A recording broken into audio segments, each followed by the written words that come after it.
नमस्कार विद्यार्थी मित्रांनो, शुभ प्रभात. मी सागर जगताप सर पुन्हा एकदा स्वागत करतोय तुमचं आपल्या YouTube प्लॅटफॉर्मवरती. विद्यार्थी मित्रांनो, मी कालच्या व्हिडिओच्या व रीलच्या माध्यमातून जो 55-60 जो सर्वोच्च न्यायालयाने नुकताच दिला गेलेला निकाल आहे, त्या संदर्भातील सर्व अपडेट तुमच्या समोर सादर केलेले आहेत. आता आपल्याला माहिती आहे अनेक विद्यार्थी मित्र आहेत या संपूर्ण प्रक्रियेशी निगडीत आहेत, संलग्न आहेत. त्यांच्यासाठी हा निर्णय अत्यंत महत्त्वाचा आणि पूर्णतः भरती प्रक्रियेला एक प्रकारे कलाटणी देणारा ठरणार आहे. त्याविषयी मी तुम्हाला मागच्या व्हिडिओमध्येही माहिती दिलेली आहे.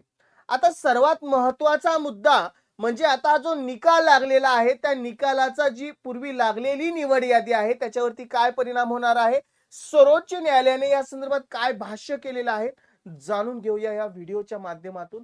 तत्पूर्वी आव्हान करतोय, चॅनलला नवीन असाल तर चॅनल सबस्क्राईब करायचा आहे आणि व्हिडिओ शेअर करायचा आहे अशा विद्यार्थी मित्रांपर्यंत जे शिक्षक भरतीची तयारी करतायत आणि त्यांच्यासाठी ही संपूर्ण माहिती उपयुक्त ठरणार आहे. 2022च्या टेट एक्झाम मध्ये सुद्धा जे विद्यार्थी आहेत त्यांच्यासाठी सुद्धा. आणि जाता जाता माहिती आवडली असेल तर लाईक करायला विसरायचं नाही, शेअर करायला.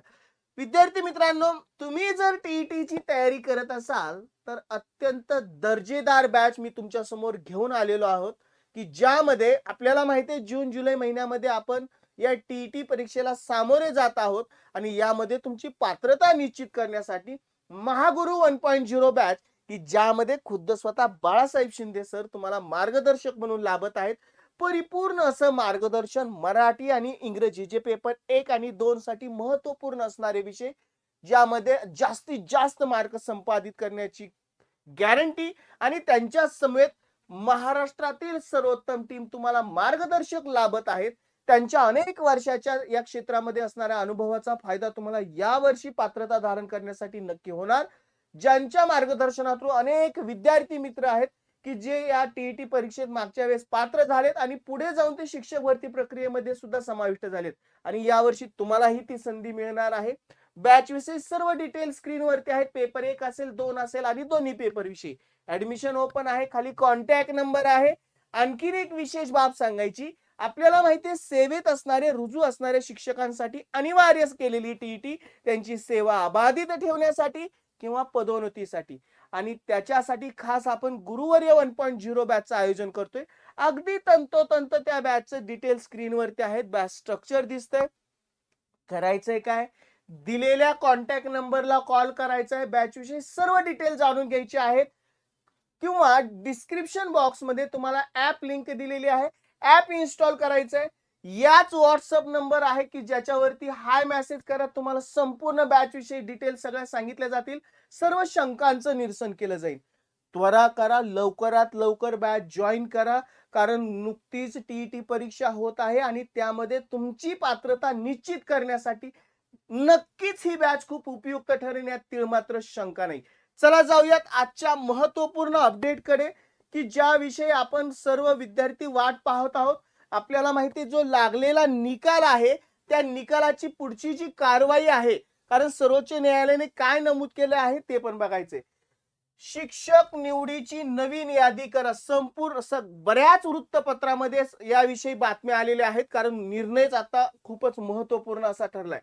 सर्वोच्च न्यायालयाचा आदेश, गुणवंतांना सर्वसाधारणचा मार्ग खुला. आता तो निकाल काय आहे त्याच्याविषयी तर आपण काल पाहिलेलो आहोत. आता पुढची कारवाई बघूयात आपण. राज्यात 2022 मध्ये झालेल्या शिक्षक भरतीच्या सर्व निवड याद्या नव्याने जाहीर करा असा आदेश. सगळ्यात महत्त्वाचा मुद्दा हा आहे की आता याद्या ज्या पूर्वी जाहीर केल्या गेल्या होत्या आता रिवाइज होणार आहेत, नव्याने जाहीर करा असं सर्वोच्च न्यायालयाने आदेश दिलेला आहे शिक्षण विभागाला. या निर्णयामुळे शिक्षक पात्रता परीक्षेत ज्यांनी 55% गुण मिळवून पात्रता ठरलेल्या मागासवर्गीय उमेदवारांना गुणवत्तेच्या आधारे सर्वसाधारण प्रवर्गातील जागांवर संधी मिळण्यास, म्हणजे निकाल आपल्याला माहिती होतं कशावरती आधारित आहे की ज्यांनी पहिल्यांदा लाभ घेतला होता या आरक्षणाचा टीईटी पात्रतेसाठी, त्यांना टेट एक्झाम किंवा त्या रिझल्ट लावताना ओपन मध्ये किंवा ज्या खुल्या गटामध्ये संधी न देता त्याच कॅटेगरीमध्ये, का तर एकाच वेळेस दोनदा त्या आरक्षणाचा लाभ घ्यायचं म्हणजे बंधन घातलं होतं त्यावेळेच्या तत्कालीन ज्या आयुक्तांमार्फत. आता तो रद्द केलेला आहे. आता तो ओपन कॅटेगरीसाठी सुद्धा त्यांना किंवा ओपन प्रवर्गासाठी सुद्धा त्यांचा मार्ग मोकळा झालाय, संधी उपलब्ध झालेली आहे. तत्कालीन शिक्षण आयुक्त बघा इथं नमूद केलंय, तत्कालीन शिक्षक आयुक्तांनी जाहीर केलेल्या निवड यादीत अशा उमेदवारांना खुल्या प्रवर्गातून प्रवेशास मज्जाव करण्यात आला होता आणि सर्वात महत्त्वाचा उल्लेख केलेला आहे वृत्तपत्रामध्ये सुद्धा या गोष्टीचा. प्रवेशात मज्जाव करण्यात आला होता. त्याविरोधात विठ्ठल सलगर व राज्यातील सुमारे 200 याचिकाकर्ते यांनी औरंगाबाद खंडपीठात याचिका दाखल, पूर्ण आढावा घेतलेला आहे, पूर्ण कशा पद्धतीने ही निकाल गेलेला आहे तो दाखल केला होता. त्यानंतर सर्वोच्च न्यायालयात धाव घेतली. सर्वोच्च न्यायालयाने हा निर्णय देताना जितेंद्र कुमार विरुद्ध राज्य शासन आणि विकास संखाला विरुद्ध राज्य शासन या प्रकरणाचा आधार घेतला. आरक्षित प्रवर्गातील उमेदवार गुणवत्तेमध्ये पुढे असतील तर त्यांना सर्वसाधारण प्रवर्गातील जागांवरती संधी देणे आवश्यक आहे, असे खुद्द स्वतः सर्वोच्च न्यायालयाने नमूद केले आहे. त्याचबरोबर न्यायालयाने प्रदीप कुमार विरुद्ध राज्य शासन या प्रकरणात स्टेट ऑफ इंडिया संदर्भात निर्णय नाकारला. भरती प्रक्रियेचा अवघ्या 2 दिवस आधीच महाराष्ट्र सरकारकडून अचानक बदलण्यात आलेल्या निर्णयामुळे चुकीचा ठरले हे स्पष्ट केलं. या बदलामुळे म्हणजे निकाल प्रसिद्ध करायचा आहे आणि त्याच्या 2च दिवस अगोदर हा निकाल अगोदरचा जो रद्द केला गेला तो देण्यात आलेला होता. हा याविषयी सुद्धा सर्वोच्च न्यायालयाने आक्षेप घेतलेला आहे, स्पष्ट केलेला आहे की हे चुकीचं आहे. या बदलामुळे अनेक पात्र बघा खूप महत्वाचं आहे, या बदलामुळे अनेक पात्र उमेदवार वंचित होण्याची शक्यता निर्माण झाली. नुकत्याच झालेल्या सुनावणीत 2022च्या शिक्षक भरती प्रक्रियेत सर्व याद्या नव्याने तयार कराव्यात. बघा सर्वच्या सर्व यादी रिवाईज होणार आहे. गुणवत्तेच्या आधारे उमेदवारांचे पुनर्मूल्यांकन करावे. पात्र मागासवर्गीय उमेदवारांना सर्वसाधारण प्रवर्गातील जागांवर समाविष्ट करावे असे आदेश सर्वोच्च न्यायालयाने दिले आहेत. त्यामुळे राज्यातील हजारो उमेदवारांना आता दिलासा मिळाला आहे. जेवढे म्हणजे जे या निकालाची वाट पाहत होते, आपल्याला माहिती आहे की ज्यांना 2022च्या नियुक्त्या दिल्या गेलेल्या होत्या त्यामध्ये त्यांना ऑर्डर देतानाच त्यामध्ये या न्यायप्रविष्टतेचा उल्लेख केला गेला होता, कारण हे प्रकरण पूर्णतः न्यायप्रविष्ट होतं. आता त्याविषयी निकाल, त्यामुळे खूप असे विद्यार्थी आहेत, हजारो असे, की त्या विद्यार्थ्यांना दिलासा मिळाला असं म्हटलंय. नोकरीची संधी उपलब्ध होणार आहे. हा निर्णय भरती प्रक्रियेत पारदर्शकता आणि समानतेच्या तत्वाला बळकटी देणारा ठरला आहे, अशी प्रतिक्रिया याचिकाकर्ते विठ्ठल सरगर, योगेश अहिरे, सुनील कांदे यांनी दिली गेलेली आहे. महत्वपूर्ण असा निकाल आहे.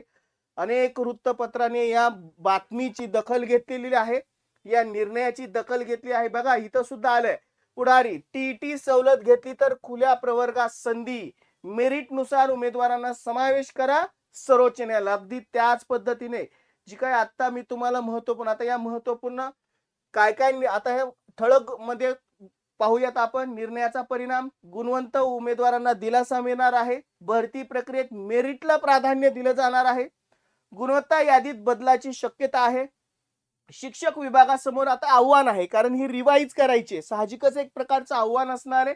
भविष्यातील भरतीसाठी सुद्धा दिशादर्शक, म्हणजे आता नुकती जी टेट 3 विषय आणि त्याची भरती प्रक्रिया आता नुकतीच सुरू होईल, याच्यावरती सुद्धा एक दिशादर्शक ठरणार आहे, कारण या निर्णयाचा इम्पॅक्ट पूर्णतः या भरती प्रक्रियेवरती होणार हे निश्चित आहे. काय म्हणलंय सर्वोच्च न्यायालयाने ते थोडक्यात सांगितलंय. टीटी ही केवळ पात्र ठरणारी परीक्षा आहे, बरोबर.